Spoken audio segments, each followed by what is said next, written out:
Ready. Thank you. Good evening, everybody. It's 6:31. Tonight is Tuesday, February 20th, 2018, and it's a regularly scheduled meeting of the Marquette Township Board. And if we would join John in doing the Pledge of Allegiance, that would be great.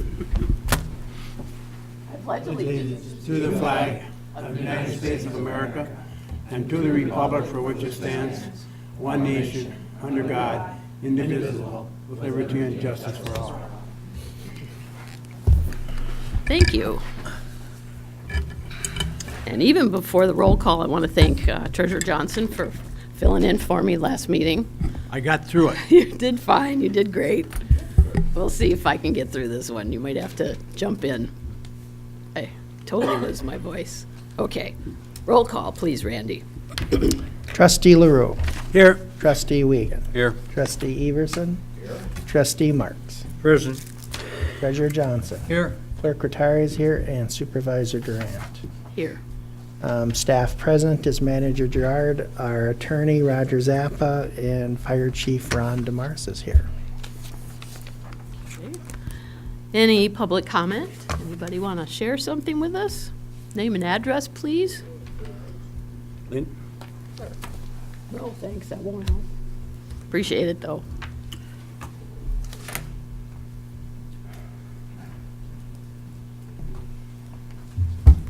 Hey, I'd like to thank you for the light. Oh, you got it. Jack Dental, 2052 Center Street, Marquette, Michigan. I'm addressing just this to the board, okay? As taxpayers, we want answers to why the board was told that the Marquette Township Fire Department was in financial trouble when in fact they had $192,000 extra in their budget for the past 2.5 years.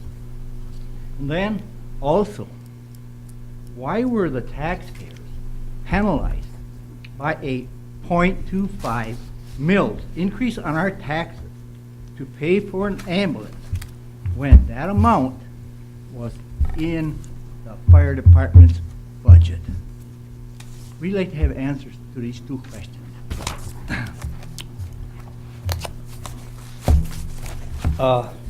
And then finally, my wife is sick, so I won't be here. But I was here on January 16th, okay? And I'd like you to turn that volume up and watch it, because I'm going to state something. Mr. Gerard, keep your side remarks to yourself, okay? You need to address the board, Jack. Okay. Have him keep his snide remarks to himself, okay? Play it, because other people called me and said, did I hear what he said? I do not belong to a group, all right? So listen to it. Each one of you members, you're elected officials for represent us. This here right here is a pulpit for us to come up here with our concerns. When we come up here with our concerns, we do not want to be embarrassed. And I was embarrassed when some of my fellow people, friends, called me and said, did you hear what he said? So play it out loud. Thanks, Jack. You're welcome. And I'm sorry that I'm so mad about it, but it was embarrassing to me. So thank you very much. That's all right. We want to hear what's important.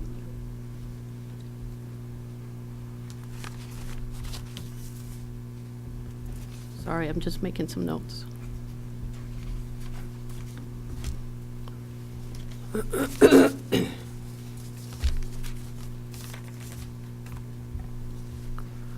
Anybody else wish to comment?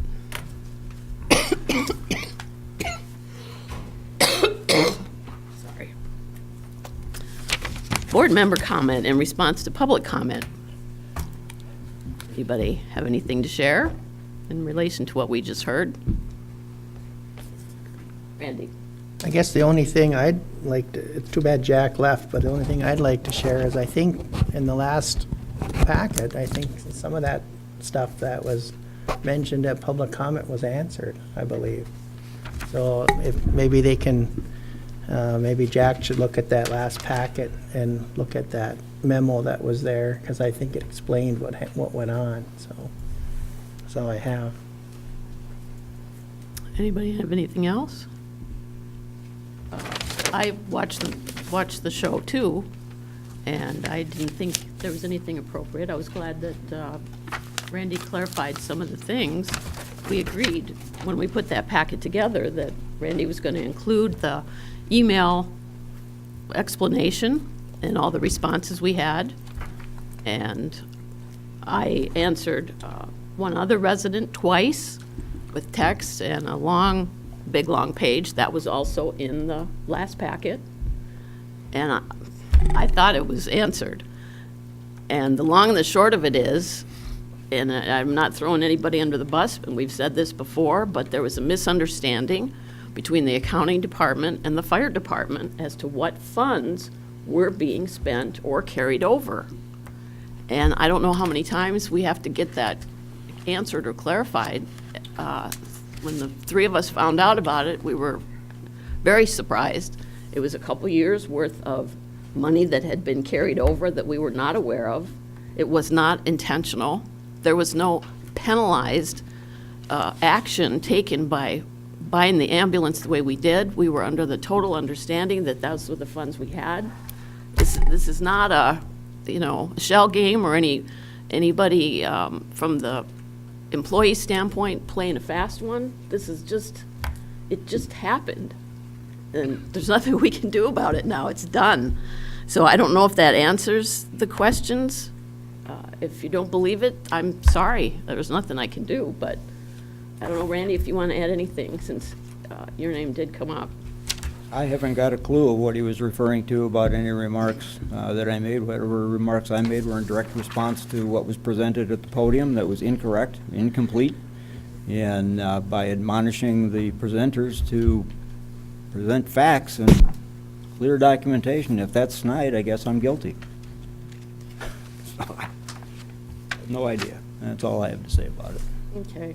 I'd like to put this to rest. If there's more questions, we'll see if we can come up with a different way of explaining it. Not everybody understands things the way we intend it to come across. We've all been in that situation. You tell somebody something and they misunderstand or misinterpret, but I think it's been said many times. It should be clear Yeah. on what happened. It wasn't any intent on anybody to try to hide any money or anything. It was there. We found it, and the rest is history. yep, there's nothing we can do about it now. Yeah, and in fact, it was the fire chief that discovered it and brought the question up. And that's how we discovered that it was there, and it went right where the board said it was supposed to go, on the principle of the financing of these buildings. That's where it went. That's how the process works. You find something, you fix it, move on. You move on. Ron and I were sitting in the office talking about stuff, and I said, well, let's go ask Lois, or he did, one or the other, and the two of us walked in, and we went through some of it, and went, what? That's it. Okay, next. Okay with me. Thank you. Consent agenda.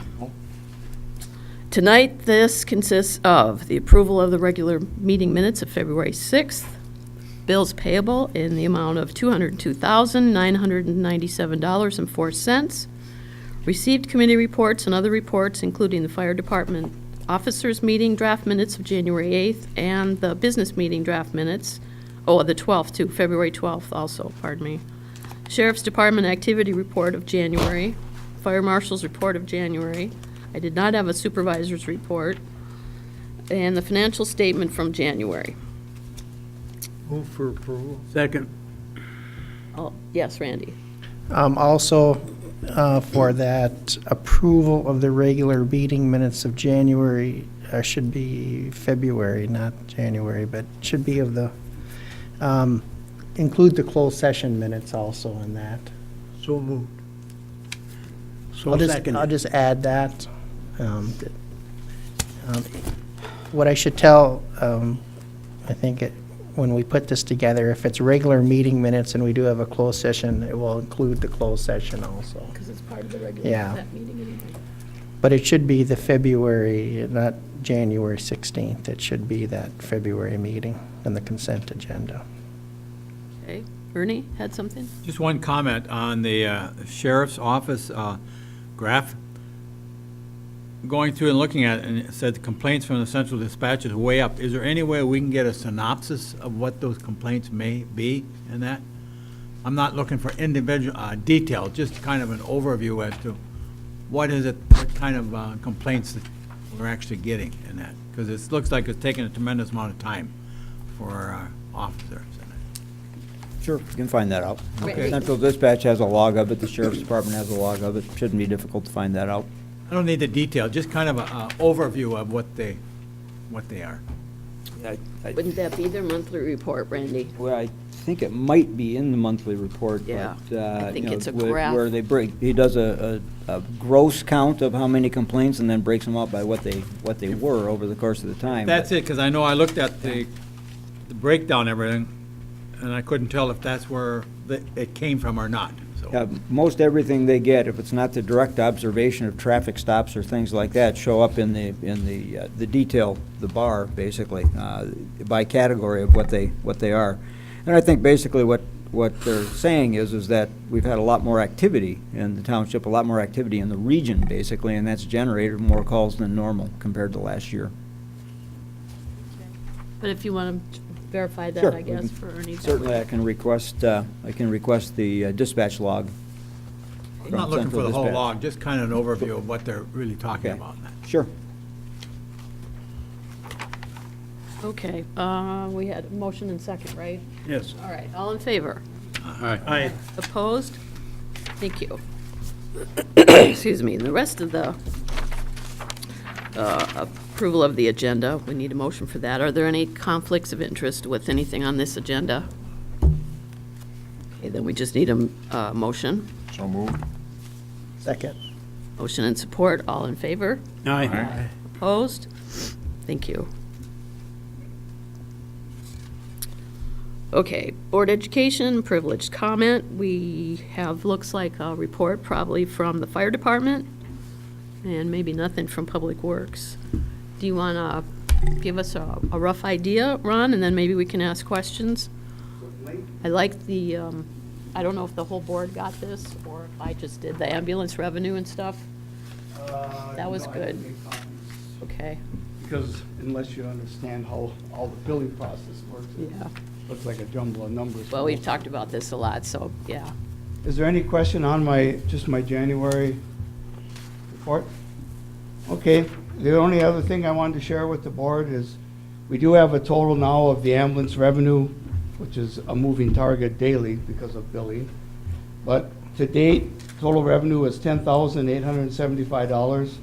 Total expenses, $2,825.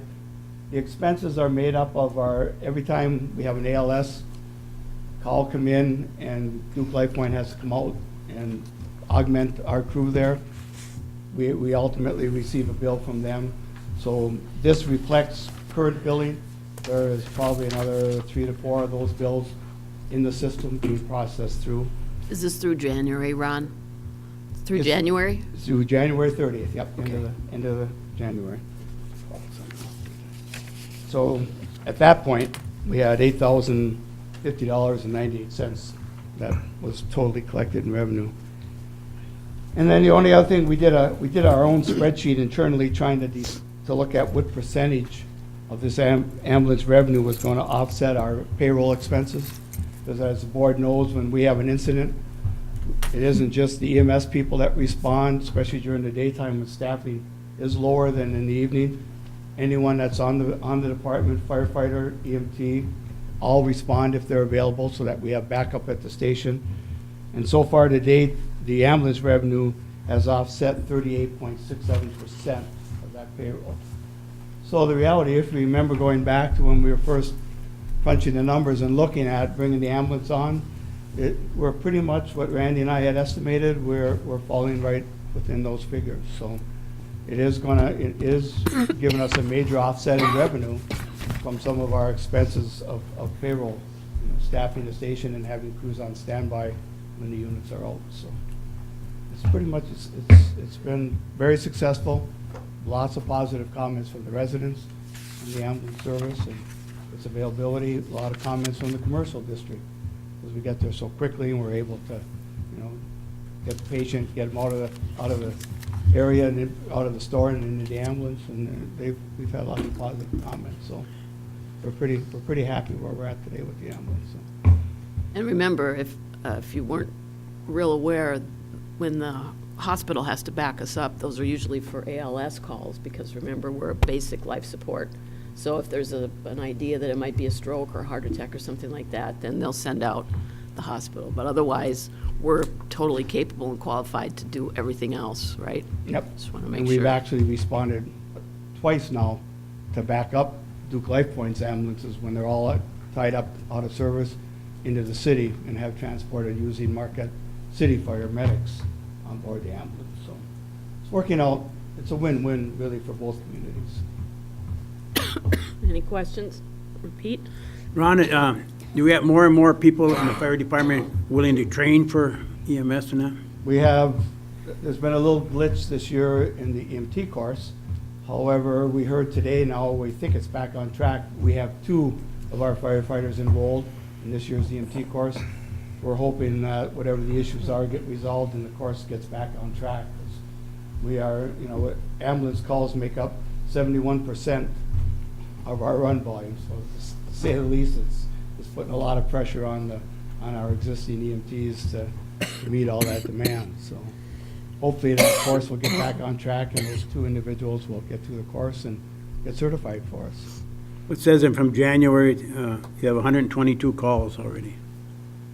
Yeah, we were 412 calls for the 2017 calendar year, and we're moving right along at the same pace as last year. I anticipate if it holds at the current levels, we should be right around that again, you know, at the end of 2018. So. Is I would say, is your planning any different now than from when you first started initiating it? You change anything? Not really, Pete. It's pretty much come about as we anticipated. It's a little busier, honestly, than we projected, but only by about 7% over what we had initially thought. So we're happy. The BLS runs versus the ALS runs are both percentages that we looked at. So. And the cooperation between the different departments and working out good for you with, you know? Oh yeah, we've worked with the Duke Life Point EMS crews for, you know, the last 5 years. So I mean, we're very familiar with each other. We know each other's operations. So. How's the ambulance holding up with all this? Fairly well. Where it obviously was not a brand new ambulance, but we have not had any major mechanical issues. Knock on wood. Do you have all the equipment you need to do the job, Ron? Yep. All the equipment. We were basically BLS just without the ability to transport. We had to add a couple pieces of equipment when we became a transporting ambulance to what we already had in our inventory. But it wasn't it wasn't a large cash output for it. So as of today, we made the right choice. I believe so. It's certainly, the numbers are proving it. Any other questions? I just think anytime you can have a plus in the revenue side, and it looks like we're moving forward with that, and I think we will continue with it, and contrary to some other people's opinions, I think it's a good thing for the township. I think it has to, you know. Manager Gerard? Well, you know, it's very much like Treasurer Johnson raised the question about the dispatches for the police officers. I mean, the area continues to increase in activity. It continues to increase in the amount of volume of visitors that are coming in. Snowmobilers in particular, you know, passing through the community, and basically it's a service that was due to be added to our repertoire of services that we provide, and it's proven that activity is mostly physical activity outside, and it results in events that require some medical assistance. You know, so we anticipate it's going to continue to expand in demand. Well, we have an older residential in our area, in the township, and, you know, I listened to the radio there, and it's surprising how many calls you go on for a person, you know, fell down, the heart, checking this and checking that, and it's just amazing.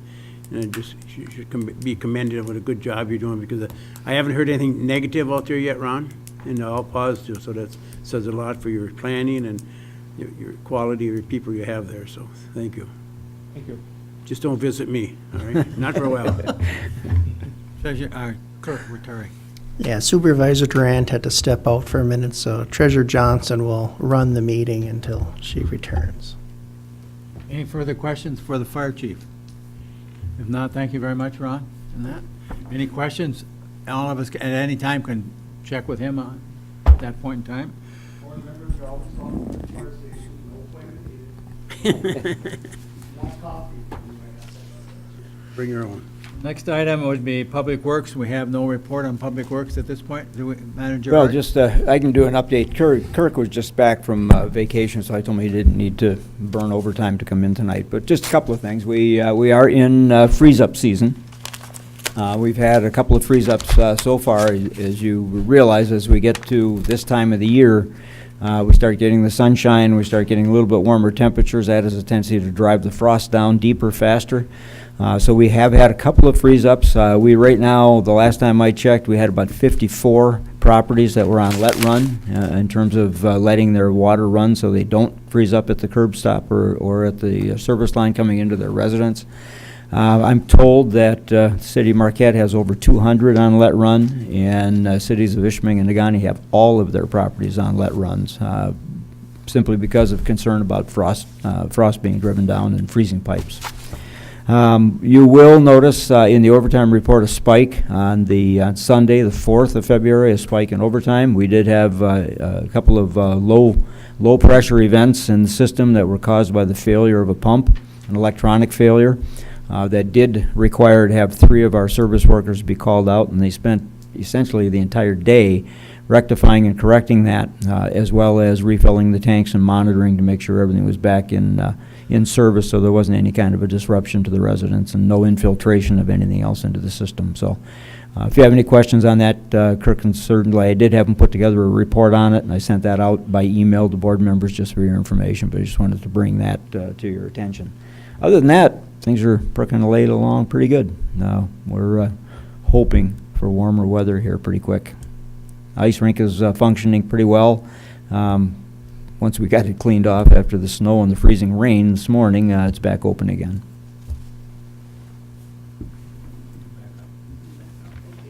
My apologies. Can't control it. Was that kind of the Public Works update? Yes. Thank you. Community linkage, which is based on our annual plan of work, which we have really not tackled yet. But I did want to make a couple comments on from the last meeting. We got a report from Dave on the planning side of it, and I went to that meeting. And that was really Mike Springer's first meeting as the chair, and he went through a couple different things. He covered Robert's Rules of Order and Code of Conduct, and he did mention the survey, and Dave talked about that briefly. So I had asked them to give us a recommendation rather than going out and spending $10,000 or $12,000 again on another survey. So that's kind of where they're going to go. They'll bring something back to us on the survey. And we do have some folks that might be retiring in the next few years, we've been told. I don't know if John heard something I didn't, but I didn't think Randy was going to leave real quick, but it's a consideration. He hasn't said if he wants to go or not yet, but we know the fire chief's going to retire shortly. And Kirk Page has said that he's considering it in the next few years. So we do have to talk about this. And my intent was to put these on the annual plan so that we can talk about it, whether we set time aside during the meeting or if we have a work session. So that's why I've been telling you guys, bring your calendars, let's get this plan of work done. So Randy Rattari made a suggestion that we cover a couple months worth of January and February in a work session. So I'm hoping we can schedule that tonight too, and we can cover those first couple months of our board plan of work and get that caught up and go through that. Because staff can't even give us any reports or anything because we haven't done anything. But the hiring part of it will be part of that discussion this year, definitely. And if we want more information, or we want to have multiple work sessions or something, then we can. But we need to get it on our calendar. So that's kind of the direction I was hoping to. But nobody has said they're gonna leave yet. No, Okay. no, nobody has. So we just wanted to set up the plan as if Right. someone leaves, we Right, will and have do a discussion. 1, 2, 3, okay. And do we want to, start finding sources for these employees that are leaving to replace them? Or do we not? Or do we want to internally? That's the discussion we need to have, is what do. direction. We do. Do we not have a date on the fire chief? Yes, he said. End of May. May Yeah, 31st. that's already in process. Well, these are significant employees. Right, We're talking about the Department of Public Works Director, we're talking about the fire chief, and we're talking about eventually the manager. All of those, it wouldn't hurt at all to have some early planning as to what we plan, how we plan to approach it. right, And that's the only thing that I keep talking about. yeah. And I want it to be a board decision on all of those items. It's not a staff Oh. responsibility. No, right. It's a board responsibility. Then, Dan, were you going to say something else? Okay. Pete? I would say just put them in categories. There's certain people that we go outside, some people we don't go outside. Instead of, putting, okay, we're gonna go outside for public works, we're gonna go outside for grounds. We don't. They're only key people that we should go out if we want to go out, But, right now, Randy, unless he's saying something to someone else, but he'll be here for the next 4 or 5 years, so. I told him he has to stay while I'm here anyway. No, but I'm just saying, we have to put them in categories, this group of people would consider going outside, the rest of them we don't, so. Thank you. Dave? Is this the same as we have in the agenda item, number 3, 8.3? 8. Yes. Yep.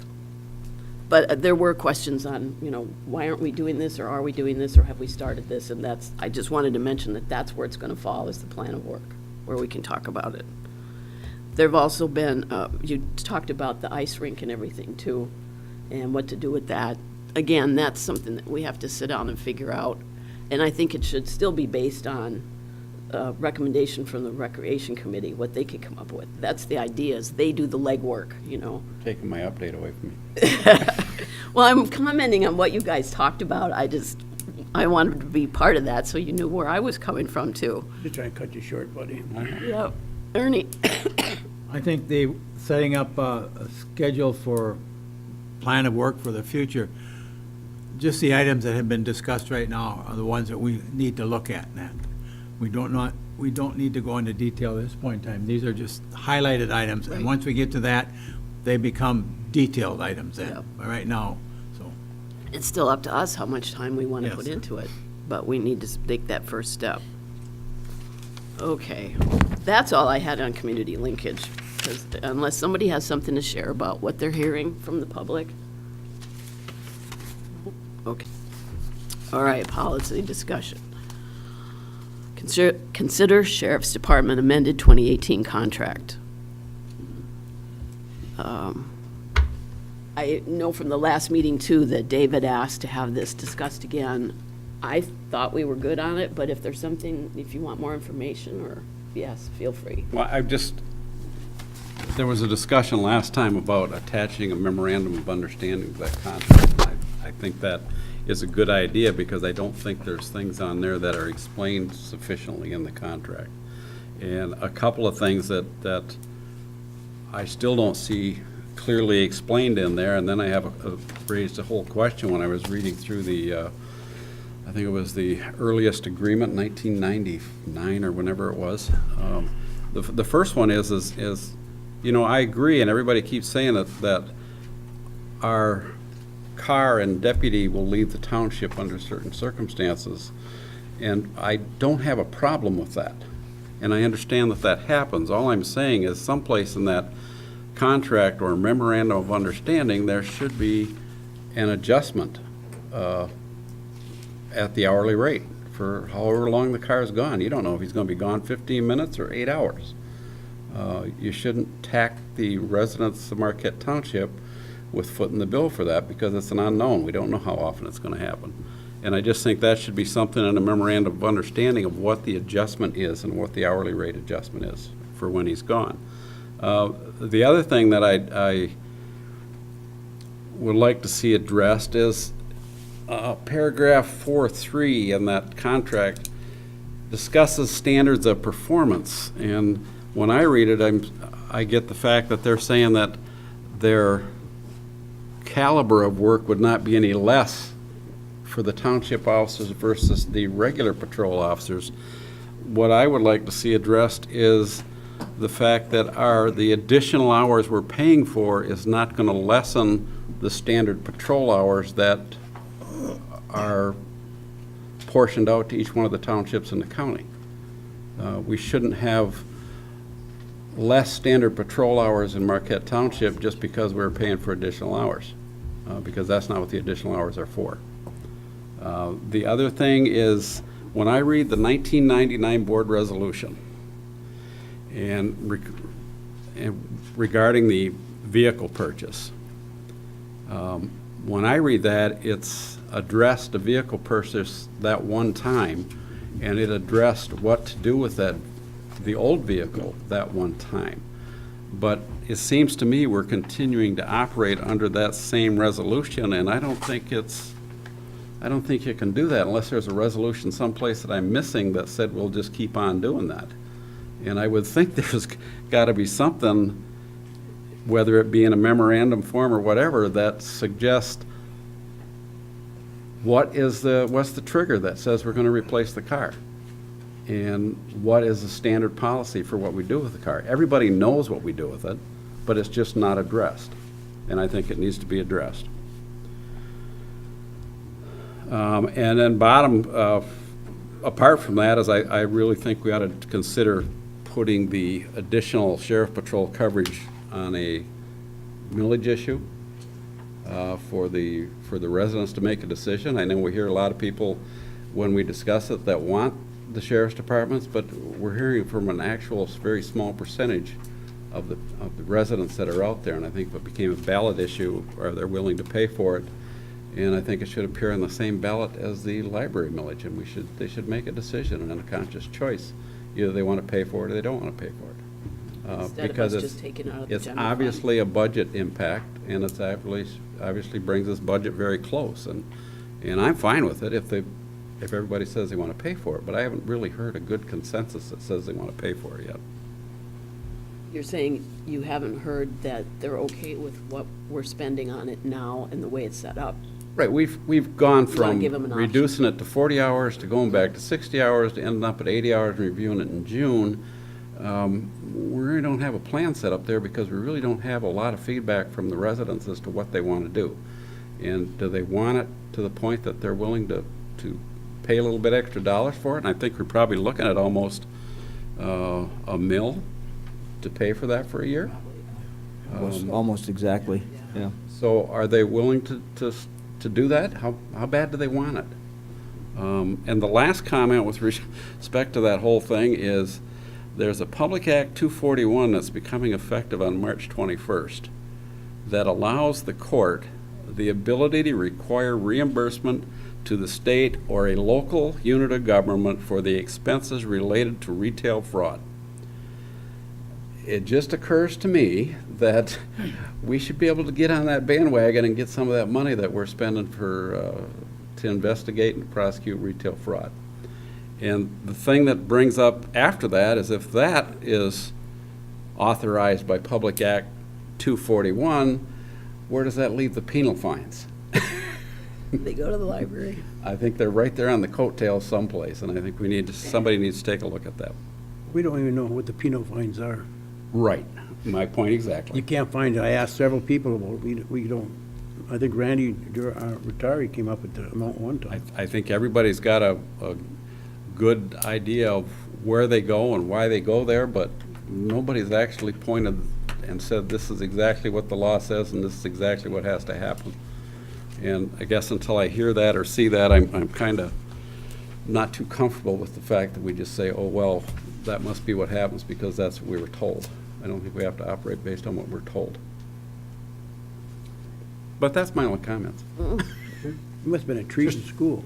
Yeah.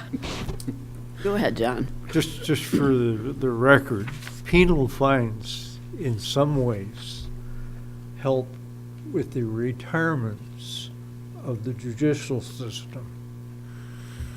That's nice. I just want you to know.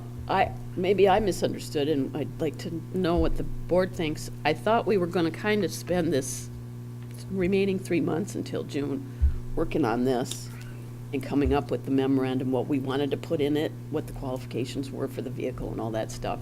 Just put my 2 cents worth. Yeah, I mean, again, that's part of the plan of work. That's what I was hoping to do, is talk about this. So I haven't forgotten about it, but I wasn't sure why you wanted to bring it back up again.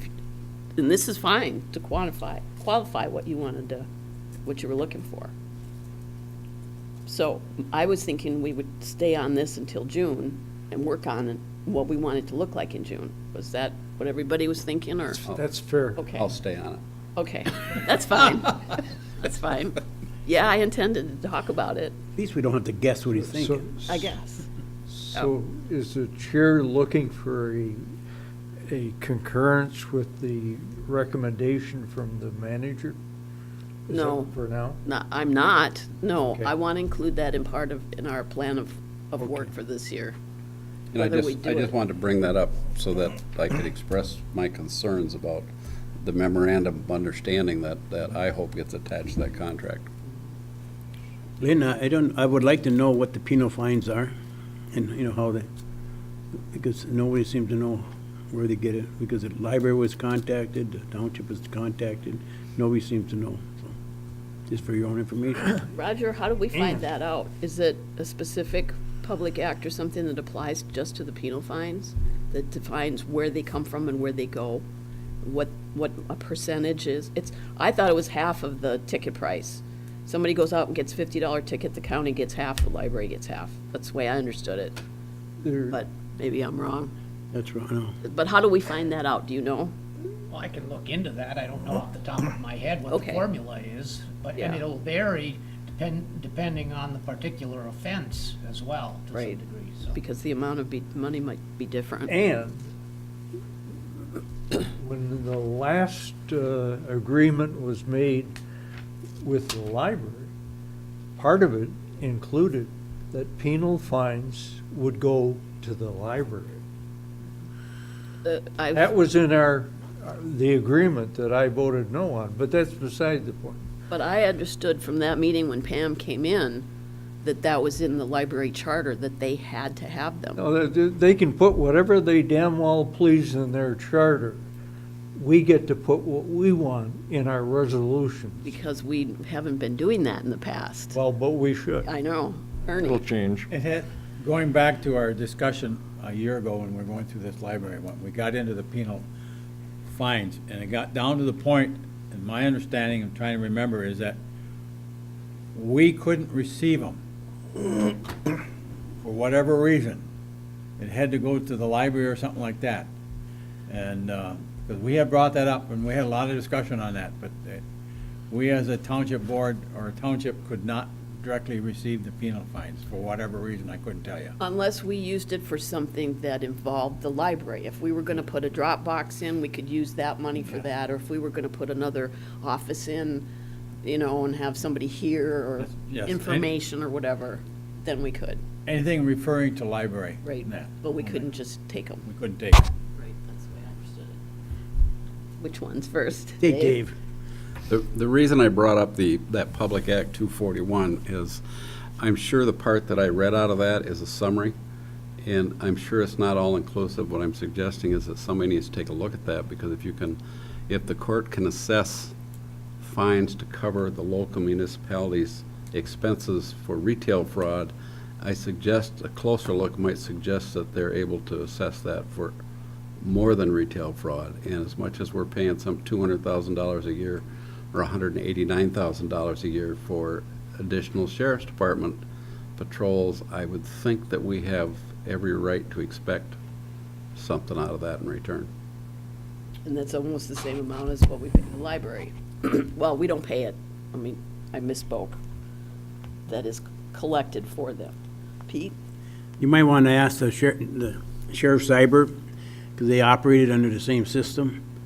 And they also, they gave up some of the penal fines, but they also kept. At one time, it was, I believe, 16 to 18,000, then it went down to 12 or 14,000, and so, but they have an office, they had 6 officers at the time also, but they participate in that process.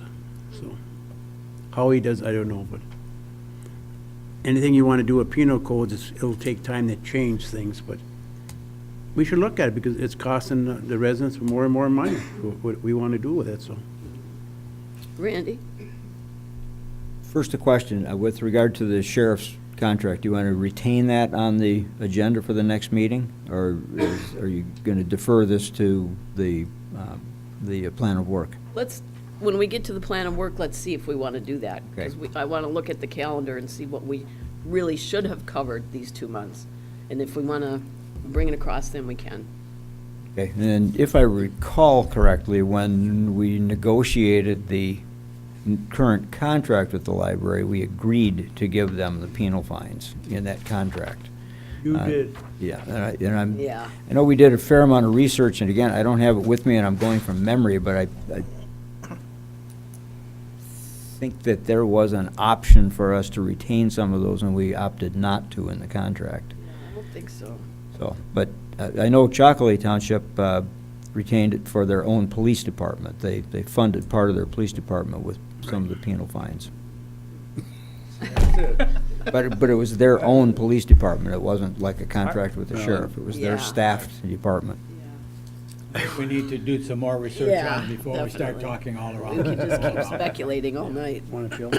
No, Okay. I'm good now. Thanks for that. Yeah, Dan? I just wanted to ask Randy, what's the deadline for having that on the ballot in the fall, then if we decide to go that route? August 14th at 4 o'clock, and has to be to me, and then 2 days after that has to go to the county clerk. So we have till August. You're talking about the library discussion, or whether we wanted to just put Any something on? local proposal, millage Law proposal, enforcement. Funding for the sheriff's patrol. will have to be legally reviewed by August 14th. Thank you. We're talking at least June to make a About decision. July, get your ballot language by July. First meeting in August, basically. But we also had talked about the possibility of just putting the library issue to the public, let them come to us, instead of us saying, okay, we will put this on the ballot. You know, we talked about having them take care of it. As a referendum. Right. Randy? Before we speak about that, we should look at the contract. I did talk to the attorney about that, and don't say anything without looking at the contract. No, I'm just saying, that's what we'd talked about. Yeah, but look at the Talking and contract Two first. different things. Look Yeah. at the contract first before we say anything. We don't want to get in trouble. Yeah, okay. All right. So you're not looking for any decision or anything right now, you just wanted to bring those points up and Yeah, I just discussion wanted to with bring them up so we can add them to the discussions. Policy problems, okay. Sounds good. Continued discussion on the water reliability study of 2013. We did get a sizable packet. Excuse me. On the, if this is what we're talking about, the Water System Improvements Plan. And Randy's cover letter goes into the discussion of Phase 2. Is that what we're talking about? I'm going, because you guys put it on, so. Yeah, there were actually 2 documents. There was a request for a review copy of the Water System Improvement Plan, which is the Phase 1 and Phase 2 of our municipal water. So that's one. Okay. The other was a desire for a review of the 25-year master plan, Right. which is the water reliability study that was done, last updated in 2013. So those are your 2 documents. One is a historical document as to what the understandings and agreements and direction was with Phase 1 and Phase 2 of the municipal water supply project. The other is the DEQ 25-year master plan for water township-wide. Okay. And that's the reliability study. That's what you're talking about, is the EQ side of it. Okay. Yeah, let me see then, John, thanks. See, I didn't ask well enough. I thought I was all set. Yeah, this is not what I was looking at. Okay, I do have it in my office, but I misunderstood and thought it was this one. Okay, so, The discussion that came from was, at what point, if ever, does the board consider the possibility of completing Phase 2? And that's what led to that discussion and the desire for the information. okay. Well, again, I think this falls to the plan of attack that we're gonna try to, is this something we wanna talk about? If we do, it needs to be on the calendar. I mean, we can cover as much of this in the board meeting that you want, but my understanding is that if we're going to follow the policy governance, and we still have flexibility, I'm not saying we have to follow every single step of this, but if we want to use those as a guideline, those parameters, that's where these discussions belong.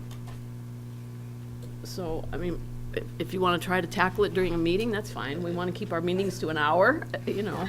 Go ahead, Dave. We've talked about this for a couple meetings, and I guess I'm the one that was requesting those reports. You got to stop this And- requesting And stuff. I read those two reports. I have no life.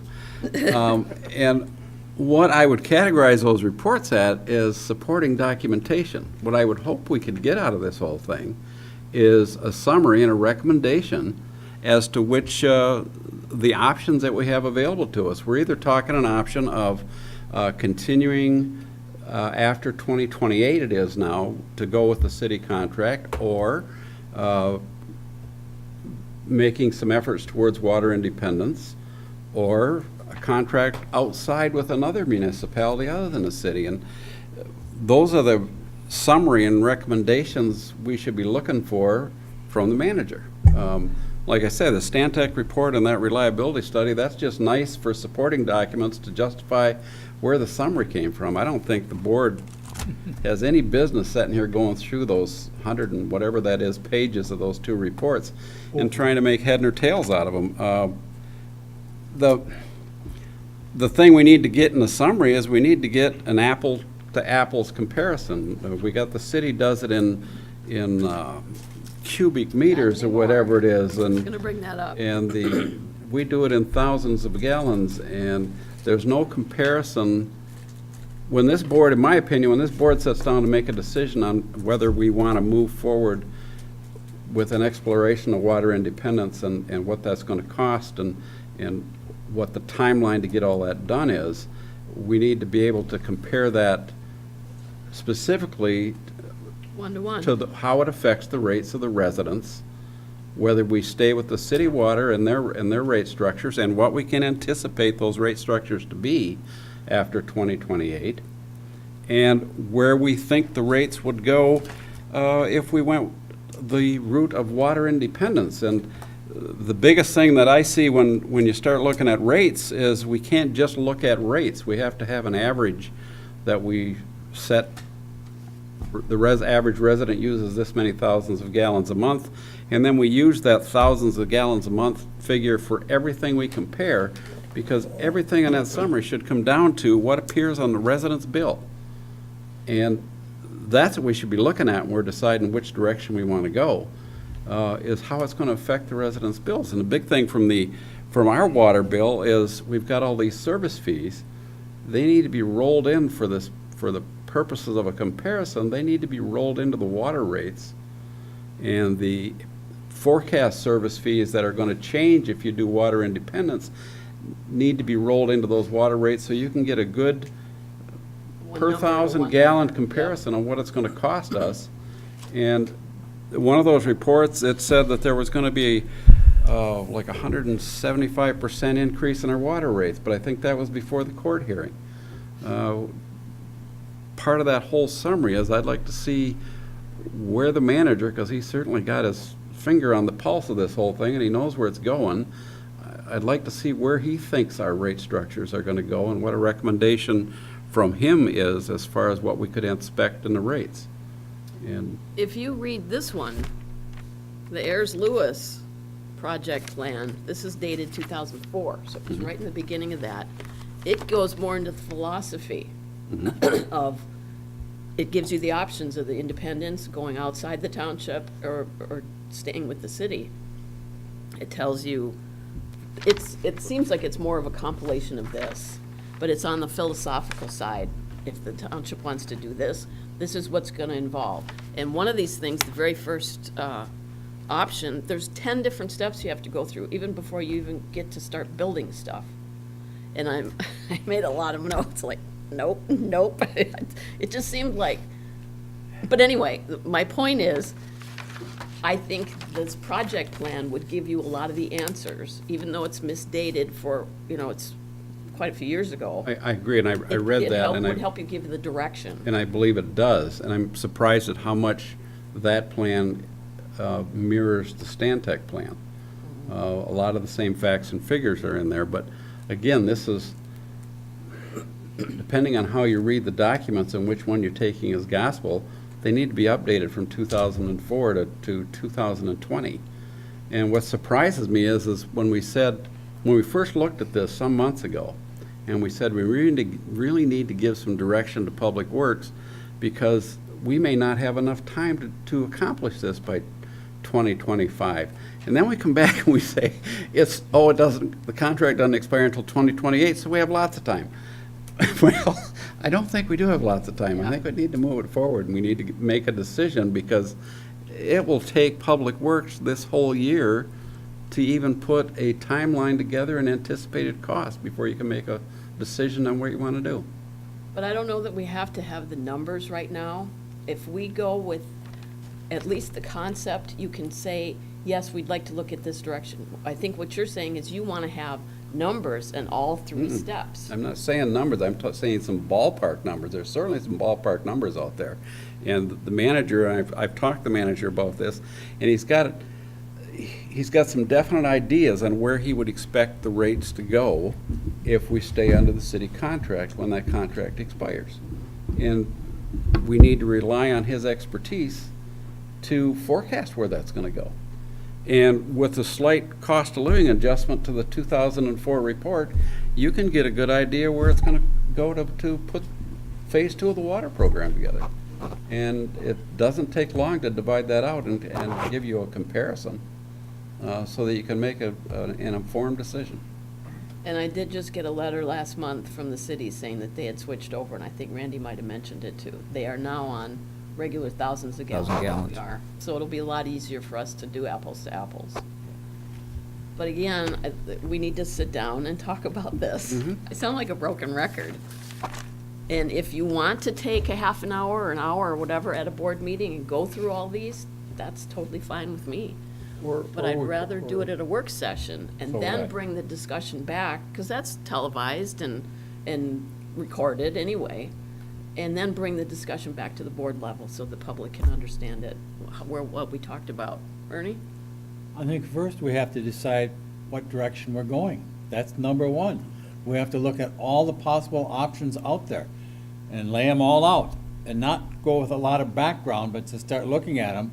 We know enough of them to just say, no, we're not going to consider that one at all. But get down to maybe 2 or 3 options, and then you start getting into more detail in that. But lay out every possible option you can come up with in that.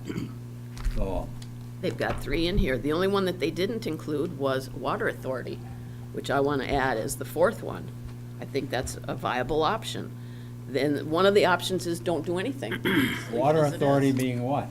Well, I don't know. Do you want to get in that big discussion now? But what I'm saying is, start laying all the ownership. possible options that you have, and then. you But can they're go through saying them. we only have a few choices. That's my point.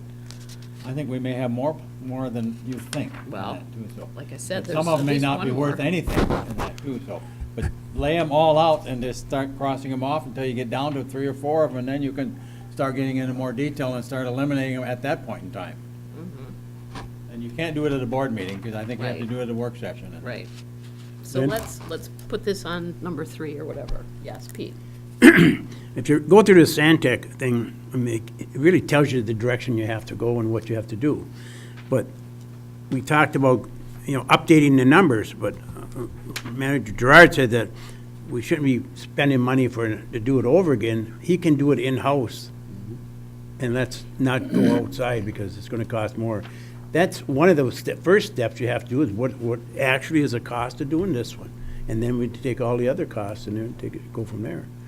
But the work session is the best way, but more and more magazines, I read different magazines from plumbing and public works and water and stuff like that, and it's the same thing, capture as much water as you can. We heard that a lot at MTA too. Can't find it, but that's But okay. I wouldn't be in favor of going outside to update the survey. But Well- those are the things we can discuss in the work session and as we go forward. Yes. We can set up a half a dozen work sessions tonight if you want, and you do, if it's the sheriff's contract, the library, the water study, and get them on, we gotta get this stuff started. Anyway, I don't wanna spend too much time on that. Thanks, John. I should've looked at that because that's, yeah. Okay, let's move down. Plan of work calendars. I think this will help us get a lot of our questions answered.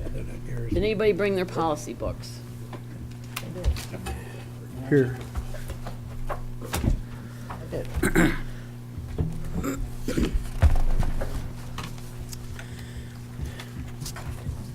I'm looking for that calendar. If you kept your calendar in your policy book.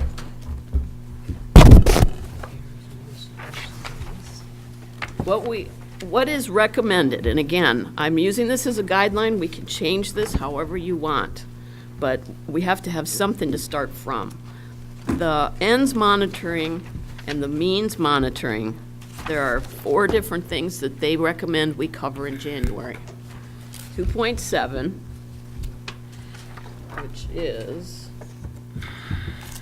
I have to wait till policy title. Talks about grants and contract arrangements. And 2.8, emergency township manager succession. 2.9, collaboration with other entities. And then the monitoring side of it is number 3, section 3. So February then goes back to 2.3. 3.3, actually. But, yeah. Well, on the mean side, yeah. The end side is 2.3. Compensation and benefits, and then 3.3 for the means on how we accomplish that. Board members' code of conduct. So when Clerk Rattari and I were talking about this the other day, and he says, I just think we need to do a work session and work on January and February and get them done. And maybe all 2, 3, 6 of these, we just say, we're not gonna do anything with them. Or we pick one of them and we focus on it, or we take all of them, or whatever. We need to start the organizational process. If you wanna include March, if you wanna try to have a work session every month and cover these, if you wanna cover them during a board meeting, look at them, study them, and figure out before the next meeting, what do you wanna cover? Do you wanna put one of these items on the agenda? This is up to us. This is what we have to do to formulate these policies. We've got a question from the employees that's gonna involve us trying to just have a policy possibly. So, until we have some established, just because we put this together in a spreadsheet, we haven't done anything. We've gotta come up with our plan. If you want to skip these and start talking about the things that we know we wanna have answers on, whether it's the sheriff's contract or the library or another millage or fire equipment or the water study, put it in here. Tell me when you want to do it. We'll put it on the agenda, we'll make a work session. This is what I'm trying to get established. So what I'd like to do is get a consensus. Do we want to tackle these 6 items in a work session coming up right now? See if they fall into or cover the items we've talked about even tonight, the sheriff and the water and everything. Well, how do you want to structure this? we just set a general work session and discuss it then? Like next week or whatever?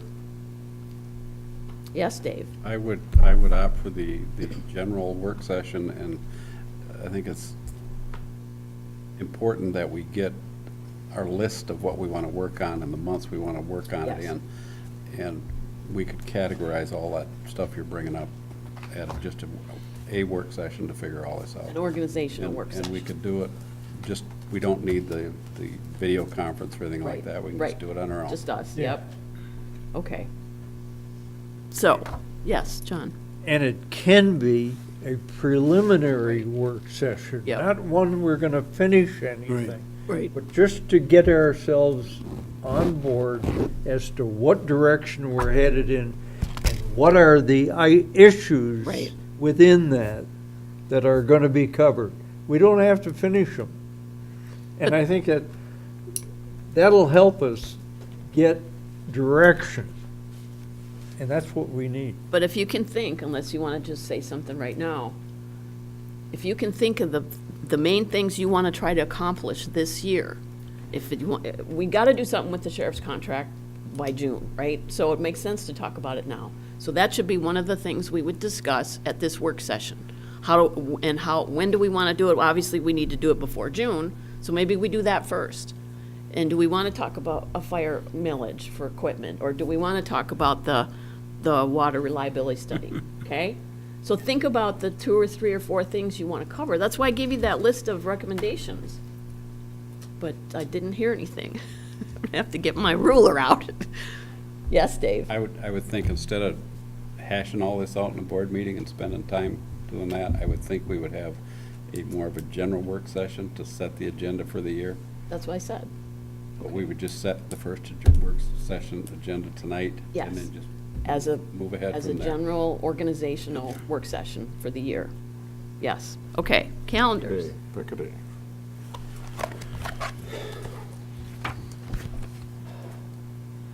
March already. So are you thinking next week? Oh, I didn't This bring my week? stuff on it. Oh, You're gonna have to hurry up if you're gonna be a February deadline. Yeah. My next week looks good. Let me go grab my calendar.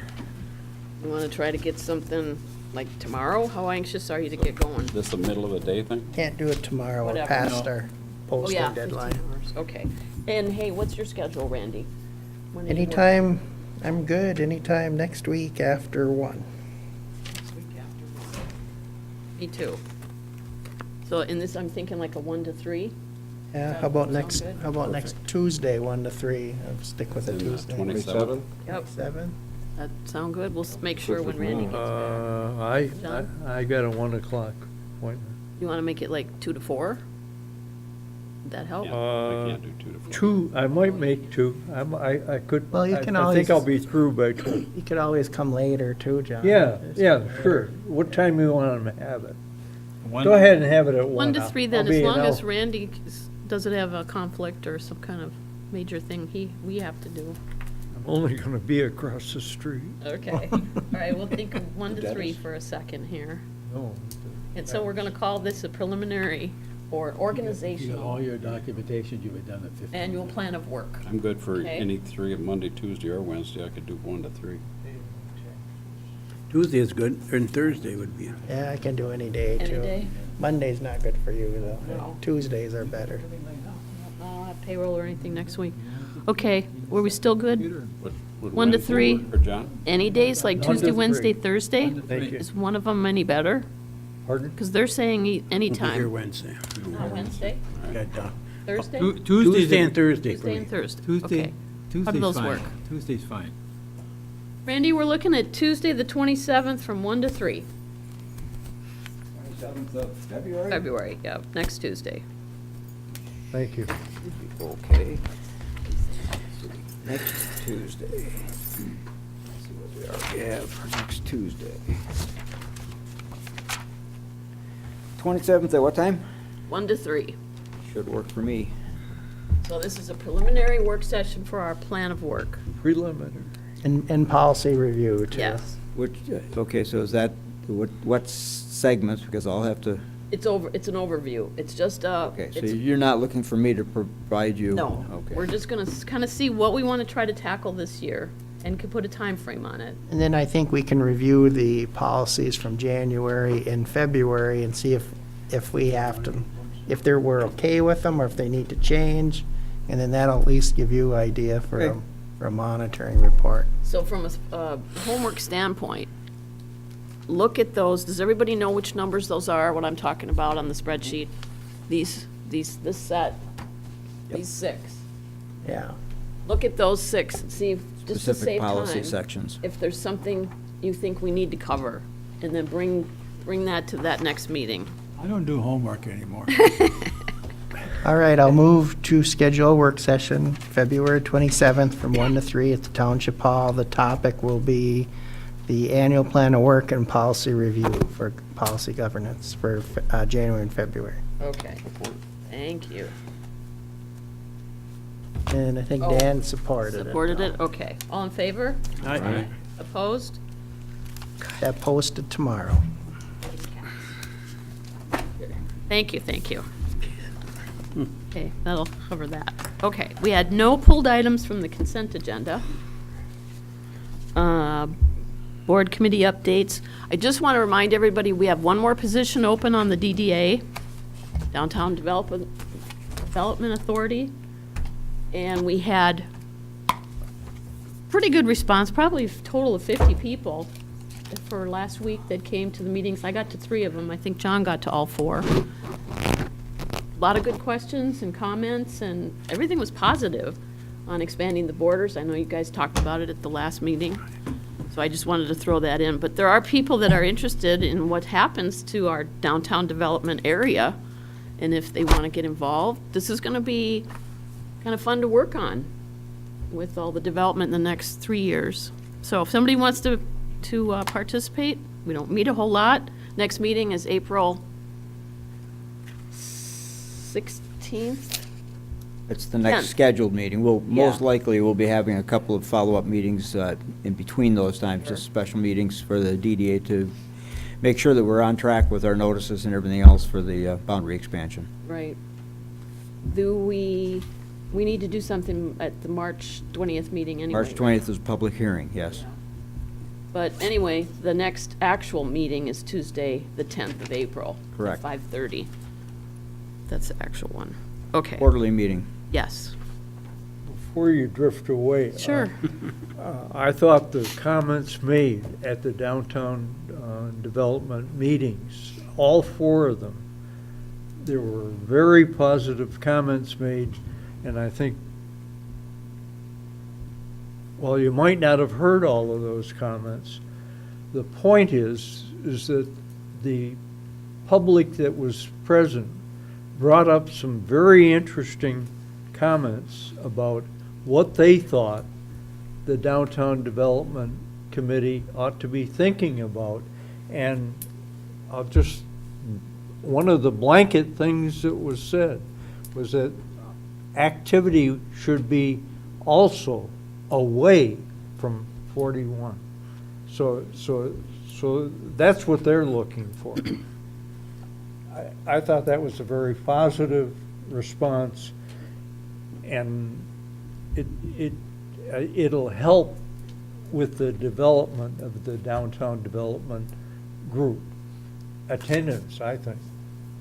Yeah, the first meeting was probably the most comprehensive. We had the most businesses there too, with lots of different, like you said, different viewpoints and issues, and speed was brought up, and turns and lights and everything. It was good. It was really good. Lynn? Yes, One Pete? of the things that I observed from sitting in the back there, it's a good blend of the business people because they don't get together that much, and what they have is their interests came out, you know. And I would like to see if for the next one, if you have something like that with the residents or the business people coming in, if they'd introduce themselves, so the guy here is talking and he knows when you're talking about a problem, you know where it is and what kind of problem it is, because you can visualize where his business is and what he's talking about. And so I think they should introduce each other as they come in, so. You tried to get that to work, but Try to get it, but it nobody listened. slipped by. Yeah, because everybody's got a different concern, whether it's the curb cuts or the speed limits or the lighting. and I don't think of it where it's more important to him or to you or, you know. And the big thing that, like what John just said, is that they're interested in off the highway, but then it goes back to the planning commission, how do we design the signage? Because you have to have signage in order to let people know, like Super One was talking about the signage off of Wright Street. Instead of going straight up to Walmart, come on the old Wright Street and put a sign there's a Super One and all these other ones, Bigsby's and all the other ones there, so. The I think- wayfinding signs they call Right. them. So I think that's gonna be important. Yeah. I thought we did good for the first attempt at putting this together. Anything else on that? Dave? He's got a committee report. Oh, okay. We can do that next. Go ahead. We have three committees. Road Committee, first, there's no additional updates since the February 6th meeting, which was just prior to the last board meeting. The next meeting is scheduled for March the 6th. Recreation Committee, which just preceded this meeting tonight, there are a number of things talked about, and one was UPEA was there to talk about the pathway at Lions Field, which everybody remembers is part of the grant that was done a couple years ago. We got an extension on it so we can finish it this year, and we looked at, because the pricing is coming in a little bit higher than we thought, a couple of amendments to that so that we can explore options so that we can get it done this year. In other words, if we're going to put out a base bid with a couple amendments to it, and then depending on where the price comes in, we will add some additional sidewalk or not, so we stay within our grant funding amounts. That is going to go out March 1st, should be ready to go out for bids. And the Spring Cleanup Day was set for May the 26th, that's a Saturday, at 10 o'clock. It worked pretty much the same as it did last year. 10 o'clock. 10 o'clock, May 26th. And if you remember from last year, that starts out with a quick meeting here to talk about all the possible things you're going to run across when you're picking things up and how to handle them. And it's going to go over to Schwemmwood and work, and then end up at Lions Field with a barbecue afterwards. And that was about it for the Rec Committee. The Rec Committee did take a look at the draft copy from the Planning Commission on that survey for some input. And then from the Planning Commission, that was last week, there was discussion about restoring the zoning text amendment to the short-term rental discussion for a text amendment. That was initially put on hold because the state was taking some action on it, but it's pretty well stalled in committee, so we decided to go ahead and revisit those text amendments. The master plans, everybody knows we're reviewing the master plan for amendment. We did Chapter 2 last week. The edits that were recommended from the meeting before were reviewed, and then Chapter 3 amendments were discussed, and a calendar was set, and I just passed that out when this meeting started. Everybody should have one. That's a calendar of when the timeline for amending the master plan. And then we discussed options for extending the usability of Lions Field Ice Rink. And that's the Rec Committee also discussed that tonight. And the guidelines that were given as the board discussed it from their original meeting was the cost of construction, how it will affect the usable ice times, and the maintenance requirements, as well as the funding options. And the Rec Committee will come back to the Planning Commission with recommendations. They'll review it and come back to the board with the recommendations. Certainly nothing in the short term that we expect to do with that. The grant process has to be turned in by the 1st of April. We could never meet that deadline, so you're looking at something for 2019. So when do you think your next recommendation would be, which would be to the Planning Commission? Is that Like next meeting? or No, I would 3 think months, or- we're a couple months away at least.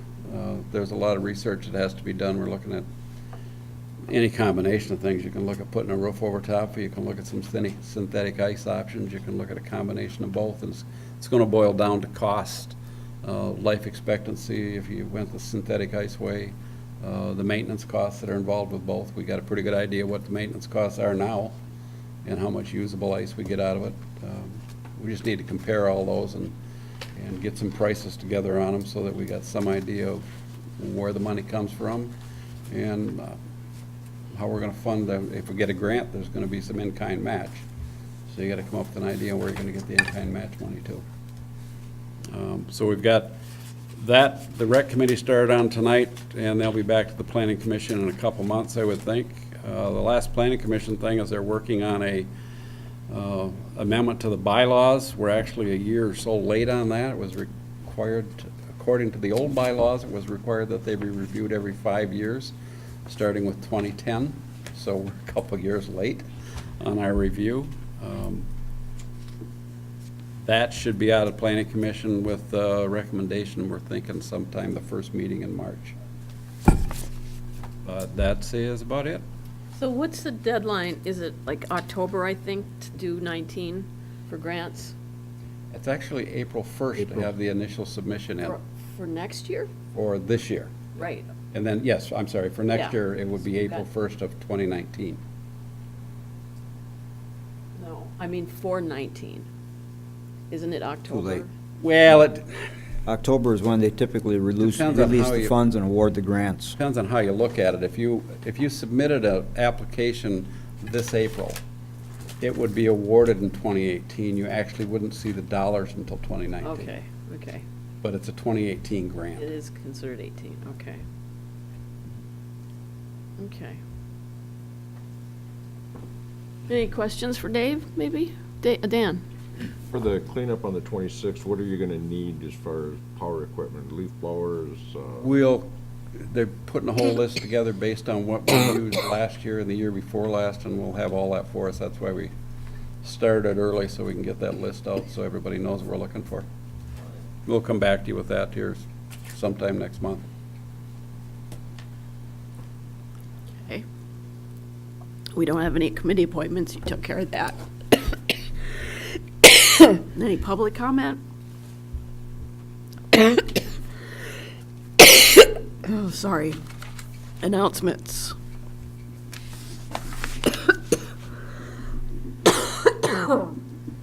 Anything from anybody? You got your email on your AMAR review? It's been recommended by our assessor through the state Oh, okay. that some or all of us attend the AMAR training. There's one in May and one in July. I signed up for the May one. So you're not forced to go, but I'm strongly encouraging it. Where is that, Lynn? You don't have the dates, just May and Yep. July? Yeah, I sent you an email. Okay. May 9th, it's all day from 8 to 5, Let me know. just one day. And then July 11th from 8 to 5. Let me know, Stavisco. Just shoot me now. Spiritual Series 330. Okay, so that was my reminder. Any other announcements? Lynn? Sir? I think Randy's going to touch on some of the events committee, but I wasn't asked to contact for the food and the drink for the hockey game last week. And I contacted Jimmy John's, and they very graciously had sample subs for all the people over there, morning and afternoon. And I'd like to go out and thank them very much for doing that. And also Big B's Coffee. Lance made sure that we had the coffee and the containers, the stirrers, and everything else, and I think it went very well. We had enough of everything both daytime, morning and afternoon. So, you know, I think when you're out there, you support the people that support us. You know, Jimmy John's is a little bit stuck underneath the corner on the Target. It's the west of Target parking lot. They're there, and there's several other businesses there too, so sometimes you might overlook them. But give them a shot. You know, they really help the township when we need help, so I appreciate it. Take care of Jimmy John's and Bigsby Coffee. Thanks. Ernie? Along with that, on our website, is there any way, when we talk about these things, that we can highlight the firms or the individuals that have helped us, so we get another shout out there for the public to see? I think we can. Or work with Randy on that. Maybe a little box in the corner or something. Thank you to supporters. Volunteer of the week. Community or- supporters. Yeah. Okay. Managers report.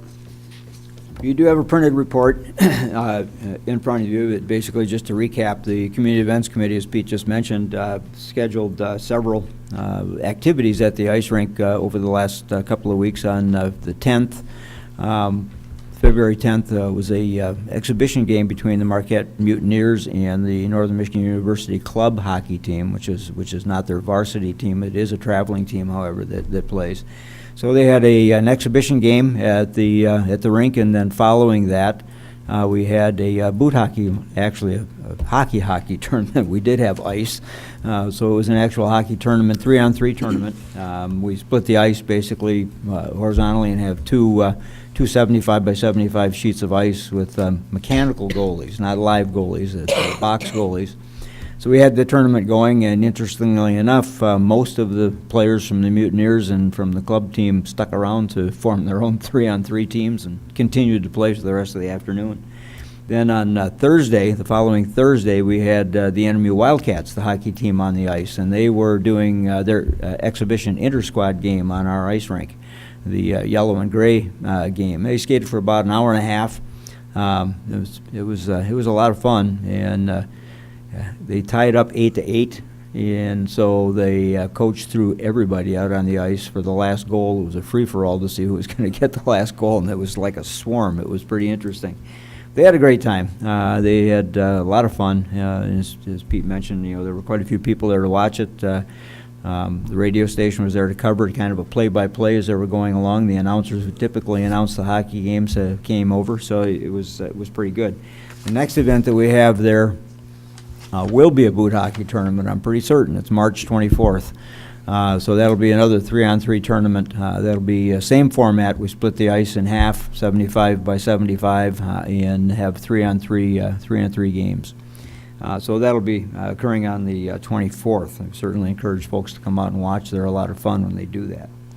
The DDA was also busy, as was mentioned, had a series of meetings last week.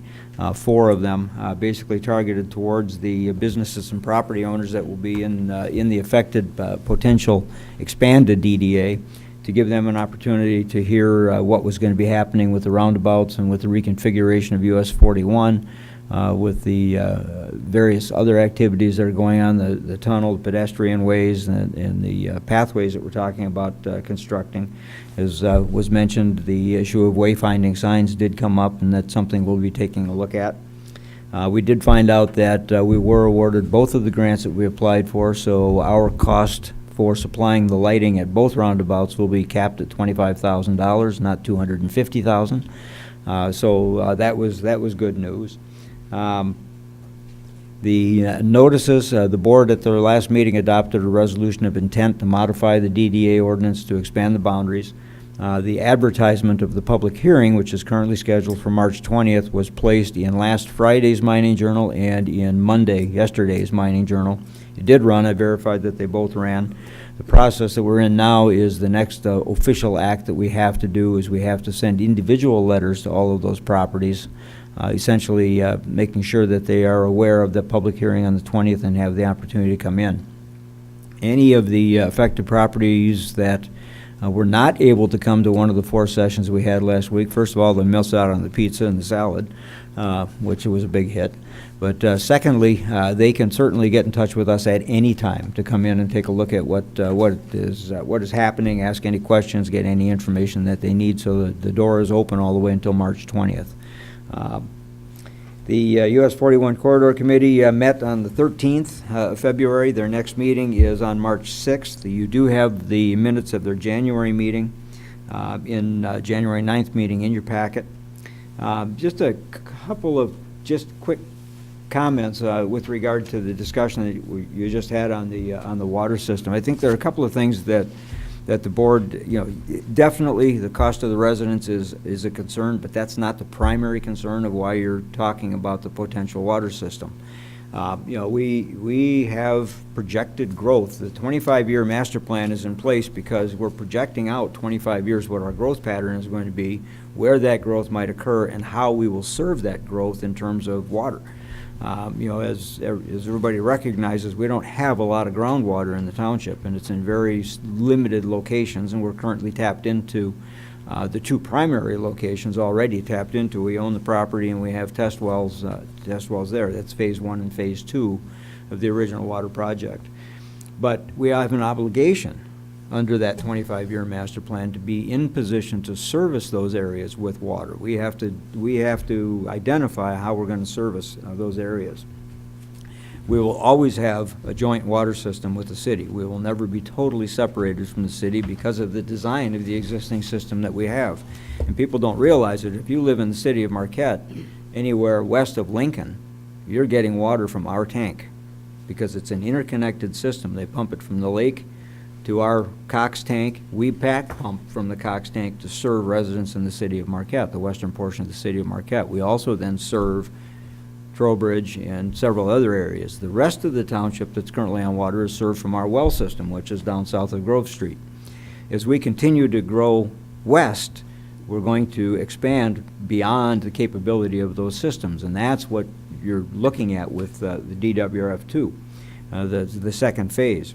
That water would be sufficient to satisfy that growth. Not 100%, because we're always going to be tied to the city of Marquette for some water. The issue is how much water and how much of a potential threat might that be. And that's the reason that we got the funding for DWRF1, was because our water system was under threat.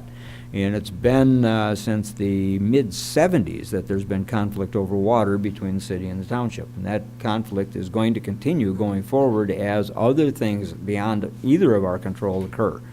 Economic conditions, legislative issues. There's a lot of talk about limiting the amount of water the municipalities can pull out of the surface water, the lakes, the 5 Great Lakes.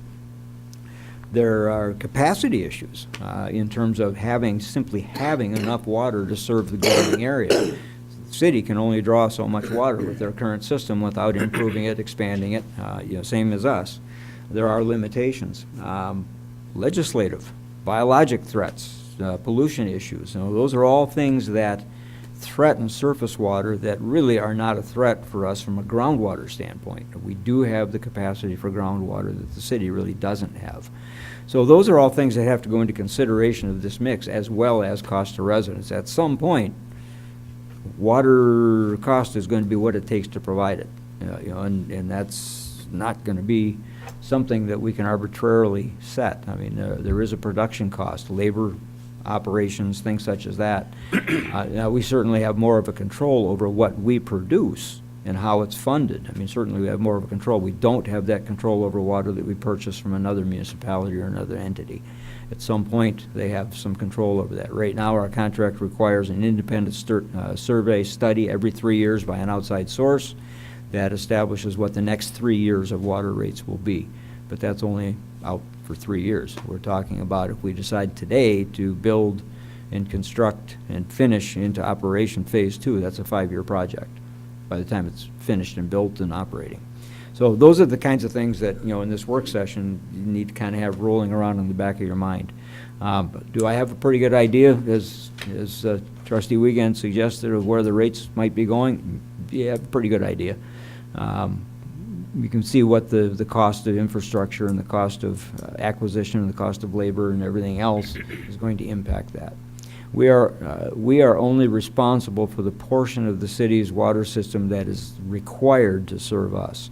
So we're not responsible for any add-ons for police protection or fire or anything along those lines. It's only those costs of actual producing the water that are necessary for service to us under the contract. So that's all that I just wanted to pass along as kind of food for thought as we're talking about scheduling a work session going forward. we're living through the freeze-ups. You know, we have had the first of the freeze-ups. Hopefully, we got to jump on those and put those properties that we know are threatened, put them on let runs. That is going to be a cost that will be absorbed by the water department. Non-revenue producing water. It's not a lot. I mean, it's not a full-blown open your faucets all the way and let it run. It's basically a trickle, but it's just enough to keep water moving through the system and through the pipes so it's not standing stagnant and freezing. I'm through. Any questions for the manager? Dan? Are these areas that we've had problems with in the past with freeze-ups, or? The problem that we have is that there are areas that are basically shallow rock, and basically the pipes are insulated, but you can only insulate them so much if you can't get down more than 6 feet. Typically, we like to have those pipes at least 8 feet underground for insulation purposes. Some of them are at 6, some of them are at 4, simply because of the rock formations that are prevalent throughout the township. So we have insulated those, but those are the areas that we put on let run if we have a suspicion that the frost is going to get, and we measure the frost routinely. Every day we measure how deep it is, and once it starts getting down to that level, we start putting people on let run. Remember when we were talking to UPEA and he was going through the chart of the township when we were talking about the next project? That information was made available to us when we were doing the road work. Absolutely. And another plus. Mm-hmm. Dave? Are we talking typically service lines from the main to the house? Yes. We're not talking about Yeah, we're problems not with talking the mains. It's usually the curb box, between the curb box and the house, where it typically freezes. The mains always have water running through them, and they typically don't freeze unless we get a really severe, significant, long-term freeze. Then the frost may get driven down enough to really affect a main, but it has to be really cold. And remember about, 5 years ago, 6 years ago, we had sustained below zero for like 2 weeks, and then we started to have some frozen mains at that point. But we get on those pretty quickly with the electricity and thaw them pretty quickly. They monitor those pretty tightly. The SCADA system that we have basically identifies where there's starting to be restricted flow, and they get right on those. But typically, it typically happens overnight when people aren't, water's not running in the house and things such as that, and the temperature usually nosedives just before dawn, and that's when you get the freeze-ups. As we talk about expansion into different areas as far as their water and stuff like that, every time the township expands, it puts pressure on our departments also. So that's why we question. I just want the residents to know why we question everything, and look at some of the sacred cows out there, because like our police department, we talked a little bit tonight about Pinos and stuff like that. If it'd help us pay for some of the costs for that, but that's why we question it, because there's a lot of stress put on the board and their manager to come up with how do you pay for it. So I just want them to understand we do look at all these things in an open idea, and how can we do it, what can we do, what's the best for the residents. So I just wanted them to know that. Well, the other thing that has to come into play is that we have even though we have a lot of activity in the township and a lot of visitors and 34,000 cars passing through the corridor every day, we still only have 4,000 residents. And the issue is the water system that we have is just as complicated and almost as big as the city of Marquette, but they've got 24,000 residents to pass that cost over on. So we have to pass the cost over 4,000 residents. Well, naturally, the infrastructure costs the same, so the cost is higher. So we struggle to keep those costs as low as possible, as Trustee Wiegand identified. So we look at different ways of doing things, and most of that goes to long-term debt type payoff, and and most of the work that we do is funded by low-interest loans through the state, but they have 20-year payoff. So for 20 years you're paying $7 a month or $6 a month or $5.50 a month until that debt is retired, rather than adding it to the water rates. So I mean, it's a decision that the board makes every time. Do you add it to the water rates, or do you have a fixed monthly, to adjust it? And it's a debate. I mean, and it really is a debate. What's the better way? Who knows? Some people prefer to have them in their monthly water bill, their water rate. Others say, I fluctuate a lot in terms of the water usage. Just give me a flat rate. hard to say, hard to keep everybody satisfied. That's why it was recommended, if you remember, that we roll our debt into one number too. When we were going through the budget and talking about the water project, Kurt's recommendation on that big spreadsheet was that we put it all into one number. But then you have some residents who want to see on their bill where every penny goes, you know, what goes to this, what goes to that, what goes to that. Won't mention any names, but, you know. The ones that frequently ask for that Yeah, information. well, and, you know, I like it too. When I get my water bill, I like to look at it, and, you know, when the shock wears off, I like to know, you know, what's going where and how come. So, You talk about water bills and that. Be nice to know, see what you did last year on the water, you know, for the individual person, Mhm. those scale. in use, Yeah, I think you see that on yours in the city. yeah, we have it. Yeah, Yeah, we have it here. but we don't, when we put it on the bill, we don't put it on the bill. We just have it here. Yeah, we do have it, so that's available if anybody wants to take a look at what their use pattern is. Certainly, it's available. Anything else for the manager? We're good? Then we can move to the review of the motions. Okay, very light tonight. We only had 3 motions. One was the consent agenda.